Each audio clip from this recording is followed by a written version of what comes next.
कुछ बड़े मौके हमें जिंदगी में केवल एक बार ही मिलते हैं। उन्हें खो देने के बाद हम वैसे मौके बार बार नहीं पा सकते।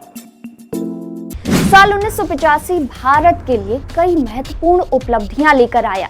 इस साल जहां पंजाब और असम समझौता हुआ, तो वहीं इंदिरा गांधी ओपन यूनिवर्सिटी की स्थापना हुई। इसी साल संसद में आतंक निरोधी कानून और एनडीपीएस एक्ट पास किया गया। नमस्कार, मैं हूं कोमल और हाजिर हूं आजादी के अमृत महोत्सव पर इनसाइडर लाइव की स्पेशल सीरीज 75 साल की 75 कहानियों के साथ। आज बात होगी साल 1985 की। इससे पहले कि हम 85 की बात करें, हम एक ऐसे शख्स की बात करना चाहते हैं जिनका इम्पैक्ट 84, 85, 86 क्या जमाने तक रहेगा।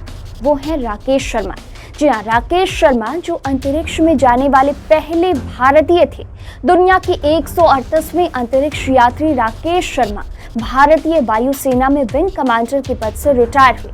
उन्होंने करीब 8 दिन तक अंतरिक्ष में बिताए थे। वहां से उन्होंने तत्कालीन प्रधानमंत्री इंदिरा गांधी को कॉल भी किया था। तब इंदिरा ने उनसे पूछा था, अंतरिक्ष से हमारा हिंदुस्तान कैसा दिखता है। इस पर राकेश शर्मा ने कहा था, सारे जहां से अच्छा हिंदुस्तान हमारा। इस खुशनुमा पल के कुछ ही महीनों बाद इंदिरा गांधी की हत्या कर दी गई, लेकिन वक्त सभी जख्मों को भर देता है। उनकी हत्या के 2 महीने बाद लोकसभा चुनाव हुए। इस लोकसभा चुनाव में राजीव गांधी के प्रति सहानुभूति की ऐसी आंधी चली कि जीत के सारे कीर्तिमान ध्वस्त हो गए। कांग्रेस ने इतिहास का सबसे अधिक बहुमत हासिल कर सरकार बनाई। 542 में से 425 लोकसभा सीटें जीती और राजीव गांधी प्रधानमंत्री बने। उनका कार्यकाल कुल मिलाकर मिला जुला रहा। उन्होंने कई नए पहल किए, जैसे देश में संचार क्रांति, कंप्यूटर क्रांति, शिक्षा का प्रसार, 18 साल के युवाओं को मताधिकार, पंचायती राज आदि शामिल है। उन्होंने कई साहसिक कदम भी उठाए, जैसे असम समझौता, पंजाब समझौता, मिजोरम समझौता, श्रीलंका में शांति का संदेश भेजना जैसे कई कदम उन्होंने उठाए। इन्हीं में से एक था पंजाब समझौता। साल 1985 में राजीव गांधी और अकाली दल के संत हरचंद सिंह लोंगोवाल के बीच ये समझौता हुआ। दरअसल 1970 के दशक में अकालियों के एक समूह ने पंजाब के लिए स्वायत्तता की मांग उठाई। 80 के दशक में कुछ चरमपंथी सिखों ने पंजाब को एक अलग राष्ट्र खालिस्तान बनाए जाने के संबंध में आंदोलन शुरू किया। यह आंदोलन उग्र रूप धारण कर रहा था, जिसके बाद प्रधानमंत्री इंदिरा गांधी ने ऑपरेशन ब्लू स्टार के तहत स्वर्ण मंदिर में सेना घुसने की अनुमति दे दी। इससे पंजाब में उग्रवाद और भड़क गया। इंदिरा गांधी की हत्या इसी की एक कड़ी थी। इंदिरा गांधी की हत्या के विरोध में सिख विरोधी दंगे हुए, जिसमें 10,000 से अधिक सिख मारे गए। इन दंगों से देश की एकता और अखंडता के लिए खतरा उत्पन्न हो रहा था। इसलिए राजीव गांधी ने पंजाब में शांति बनाए रखने के लिए अकाली नेताओं से समझौता किया, जिसे पंजाब समझौता कहा जाता है। इस समझौते के अनुसार चंडीगढ़ को पंजाब को सौंपना तय हुआ। ये समझौता हुआ कि चंडीगढ़ पंजाब की राजधानी रहेगी और हरियाणा की अलग राजधानी बनाई जाएगी। इसके साथ ही मारे गए निरपराध व्यक्तियों के लिए मुआवजे की मांग भी की गई। ये मांग की गई कि देश के सभी नागरिकों को सेना में भर्ती का अधिकार होगा और चयन के लिए केवल योग्यता ही आधार रहेगा। भारत सरकार अखिल भारतीय गुरुद्वारा कानून बनाने पर सहमत हो गई। इसके लिए श्रोमणी अकाली दल और अन्य सहयोगियों के साथ सलाह मशविरा और संवैधानिक जरूरतें पूरी करने के बाद विधेयक लागू होना तय हुआ। और भी कई मांगों पर समझौता हुआ, लेकिन 24 जुलाई 1985 को हुए समझौते के तुरंत बाद 20 अगस्त 1985 को संत लोंगोवाल की गोली मारकर हत्या कर दी गई। साल 1985 में ही असम समझौता भी हुआ। दरअसल असम के मूल निवासियों और बाहरी शरणार्थियों के बीच संघर्ष की शुरुआत साल 1979 में ही हुई, जब राज्य की मंगलदोई सीट पर उपचुनाव हो रहे थे। इस उपचुनाव में मतदाताओं की संख्या अचानक पहले के मुकाबले कई गुना ज्यादा बढ़ गई। इससे स्थानीय लोगों का ध्यान इसकी ओर खिंच गया।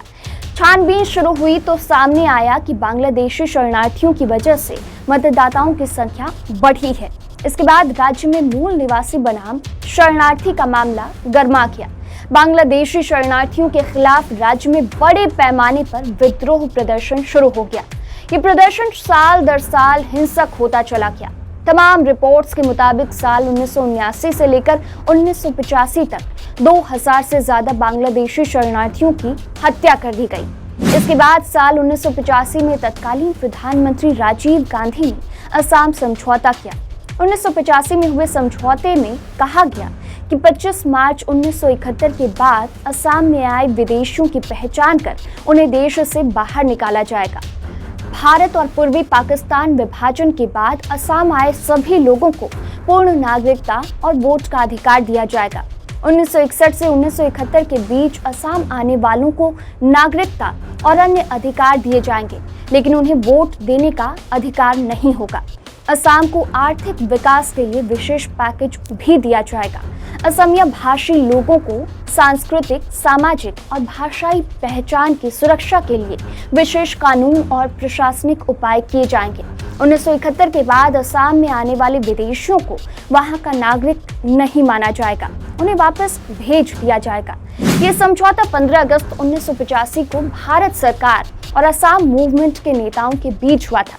इसके बाद विधानसभा को 1985 में भंग करके चुनाव कराए गए, जिसमें नई बनी असम गण परिषद को बहुमत हासिल हुई। राज्य में असम समझौते से शांति बहाली तो हो गई, लेकिन नव निर्वाचित राज्य सरकार इसे लागू नहीं करा पाई। इसी साल एडमिनिस्ट्रेटिव ट्रिब्यूनल्स एक्ट 1985 द्वारा दिल्ली, मुंबई, कलकत्ता और इलाहाबाद के लिए एडमिनिस्ट्रेटिव ट्रिब्यूनल की स्थापना की गई, जिनके द्वारा वहां के स्थानीय शासन को नियंत्रित किया गया।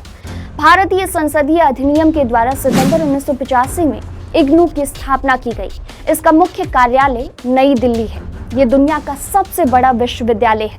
भारत और अन्य 33 देशों के लगभग 40 लाख विद्यार्थी इसमें अध्ययन करते हैं। इसी साल देश की संसद ने महत्वपूर्ण कदम उठाते हुए एनडीपीएस एक्ट यानी narcotic drugs and psychotropic substances act भी पास किया। इस बिल में बाद में 1988, 2001 और 2014 में सुधार किए गए। इस लॉ के द्वारा देश में नशीली दवाओं के कारोबार को कंट्रोल किया जाता है। लॉ के तहत कोई भी व्यक्ति इस तरह की दवाओं का निर्माण, वितरण या भंडारण नहीं कर सकता। ऐसा करने पर उसे जेल और जुर्माना दोनों की सजा मिल सकती है। तो आज के एपिसोड में बस इतना ही। फिर मिलूंगी कल, यानी साल 1986 की महत्वपूर्ण घटनाओं के साथ। तो देखते रहिए इनसाइडर लाइव। नमस्कार।